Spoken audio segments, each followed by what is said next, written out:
And then I suppose one of the big thorny issues was how the Brown Review was going to pan out. Now, before the last election, the NUS did a very good job of nobbling lots and lots of sitting MPs or candidates of all parties to try and get them to sign the tuition fees pledge, which I did. Every single one of the Liberal Democrat MPs signed that pledge. The Brown Review clearly is suggesting a big hike in tuition fees. And we are now in coalition government with a coalition partner that is very keen on increasing tuition fees. And I think we need to bear in mind that the Brown Review, which was introduced by the previous Labour government, they had every intention that tuition fees were going to rise. And it was only the Liberal Democrats that were actually opposed to tuition fees, and it was very strongly in our manifesto that we would scrap tuition fees over a 6-year period. Unfortunately, we don't have a Liberal Democrat government, we have a coalition government. And the vast majority of people voted either Labour or Conservative, both of which who were wedded to accepting a Brown recommendation of increasing tuition fees. So it's difficult for us in coalition government to argue that an increase in tuition fees is not acceptable. And actually there are some elements of the Brown Review which I think are actually positive steps forward. One particular issue which was part of our manifesto was about bringing in line part-time students with full-time students, because at the moment part-time students get a raw deal. Under the Brown Review and under the proposals that will come forward, part-time students will get the same deal. The 30% lowest paid graduates in the future, if tuition fees rise to £7,000, will end up paying less back than they currently do now, because there will be a big hike in the threshold before you start paying back those tuition fees. So it'll go up from 15,000 to 21,000. So actually, the proposed new system by Brown is more progressive than the current system, which is very, very, very regressive.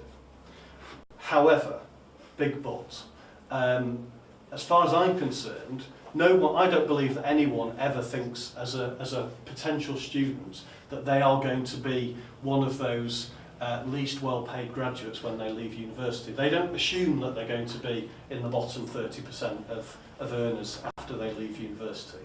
So ultimately, my big issue, and the reason why I will be voting against any increase in tuition fees, is that I don't believe that an increase in tuition fees will actually allow, will persuade more people from deprived backgrounds to actually go to university. I think it will put off a lot of people from lower paid families from going to university, because I strongly believe, and it's only anecdotal evidence from the people I speak to in my constituency, even now with the fees at the level that they are, some of my constituents who are perfectly able to go to university and would do very well at university don't go, because they don't want to have the sort of levels of £25,000, £30,000 worth of debt that many or all of you will end up having when you leave university. So I think any increase in tuition fees will actually exacerbate that problem and increase the chances that people will choose not to go to university simply because of the debts that they will be saddled with. So on that basis, I can't support it, and I won't. Whether or not fees rise and the vote is won, I don't know. We don't know what's going to happen yet. We haven't seen the proposals that the government's going to put forward. I know there's a large number of my colleagues who are in the same position as me who feel that they can't support an increase in tuition fees. And actually, I think it was one of the elements of the coalition agreement that we got wrong, because I can understand the argument for my colleagues who are in government, who are ministers or secretaries of state or whips, to be expected to vote for an increase in tuition fees because they are part of that coalition government. But actually, the rest of us should be allowed to vote against, or along the lines of party policy. Because at the moment, the coalition agreement states that Liberal Democrats would, in the event of tuition fees being expected to go up, Liberal Democrats would abstain. Now, if the government, members of the government, who are ministers, secretaries of state or whips, voted for, and the rest of us voted against, that would basically be effectively the same vote as if we all abstained. And that would show very clearly that if the Liberal Democrats had a Liberal Democrat government rather than a coalition government, we would have done things differently. How this will pan out, only time will tell. It's going to be a few weeks before that actually happens. There are some concerns that this is an issue that could actually bring the coalition government down. You know, one or two people have suggested that this could be the first real tough test for the coalition. I actually don't think it will. I don't think it's got any prospect of bringing the government down.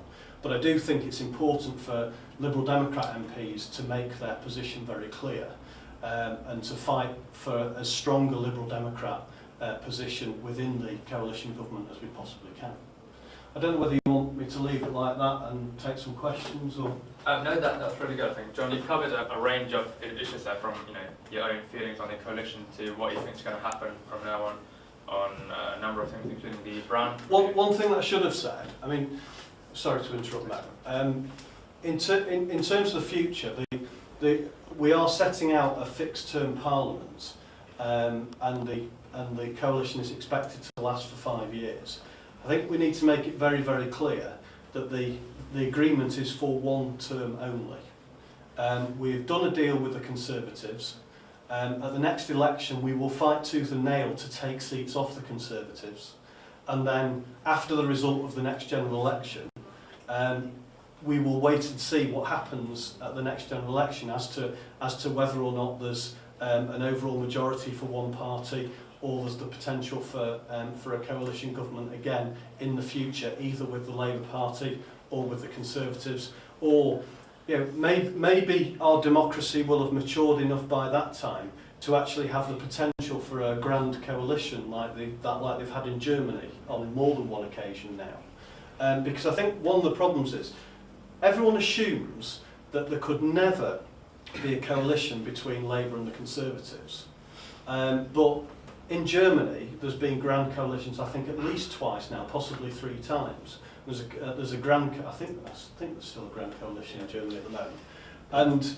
And I think as people get used to the idea of coalition politics and compromise politics, there's going to be far more prospect of parties who you wouldn't expect to work together, working together in the future for the good of the country. And hopefully, when it comes to the next election, we will be fighting Labour tooth and nail where we're in competition with Labour. We will be fighting tooth and nail with the Conservatives where we fight the Conservatives, and no doubt the Conservatives and Labour will be fighting tooth and nail where those two parties are in contention.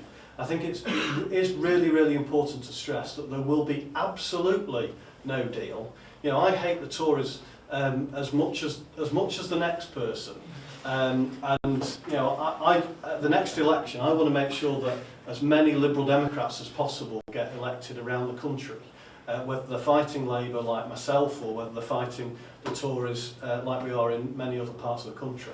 And there will be no deal, and it will be open warfare when it comes round to the next election. And then once the election's over, if there needs to be work between the parties, there's no reason why that can't happen.